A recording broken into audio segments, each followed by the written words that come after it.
जब इस प्रकार से श्रीमद् भागवत महापुराण की उन्होंने महिमा बताई, तो आप श्रीमद् भागवत महापुराण को ही सुने। ये सभी ग्रंथों का, सभी वेदों का, समस्त पुराणों का सार है।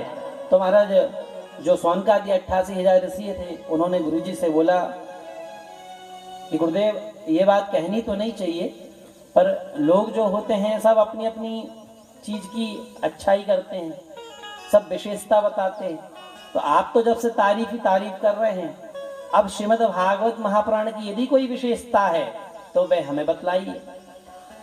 तो सूत जी कहते हैं, परीक्षिते कथां वक्तुं सभायां संस्थिते सुखे सुधा कुंभं गृहीतैव देवास्तत्र समागमन्। सुखदेव जी महाराज राजा परीक्षित को उसकी मुक्ति के लिए कथा श्रवण करा रहे हैं। अब महाराज कथा श्रवण कराते कराते उन्होंने जयकारा लगाया, बोले भागवत भगवान की जय। अब वह जयकारा महाराज जाकर के जो स्वर्ग है वहां जाकर के उसकी आवाज गुंजायमान हुई।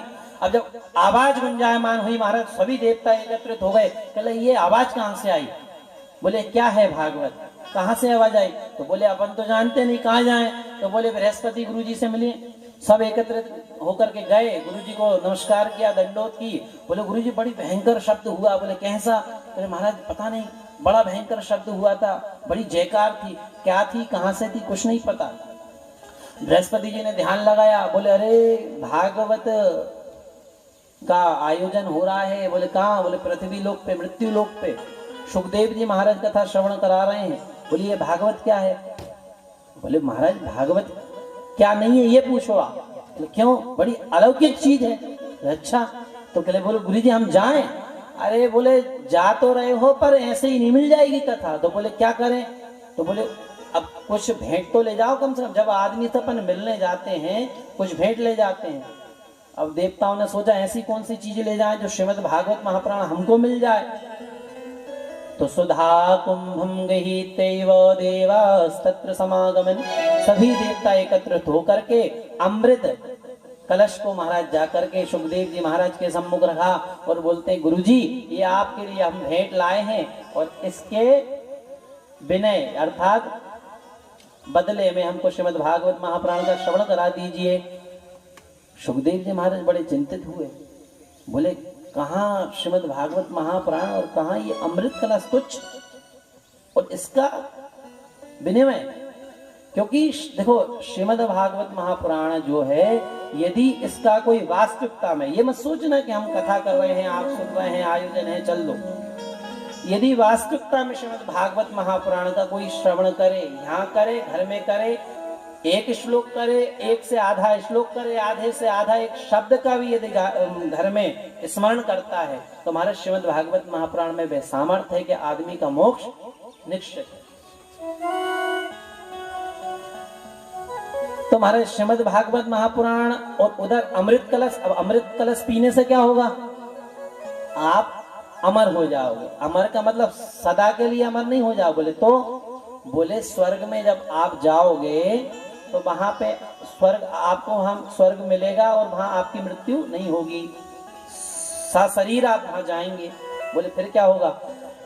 जो अमृत कलश की वैल्यू है, जितने देर वो आपको वहां अच्छे अच्छे वैभव, सुख, संसार ये सब मिल सकता है, केवल वहीं उतने दिन आपको रखा जाएगा। इसके बाद पुनः पृथ्वी पे आप आ जाओगे।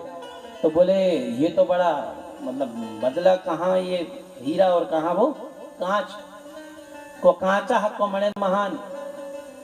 तो बोले ये तो कोई बात नहीं हुई। बोले तो यदि आप श्रोता बनकर आते, कथा श्रवण करते तो मैं आपको अवश्य कथा श्रवण कराता, पर यहाँ तो आप महाराज व्यवसाय करने आए हैं, वो भी धर्म से, श्रीमद् भागवत महापुराण से।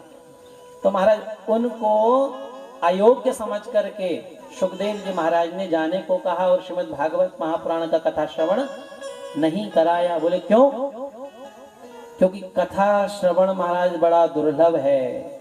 स्वयं महाराज देवता भी कहते हैं कि हमारे लिए भी दुर्लभ है। जो स्वयं देवताओं को नहीं मिल पाई वे कथा हमको मिल रही है, पर हम उसका अर्जन नहीं कर पाते, ये है। तो सूत जी महाराज कहते हैं ये इसका विश्लेषण है, विशेषता है। सूत जी बोले ठीक है गुरु जी, ये कथा कह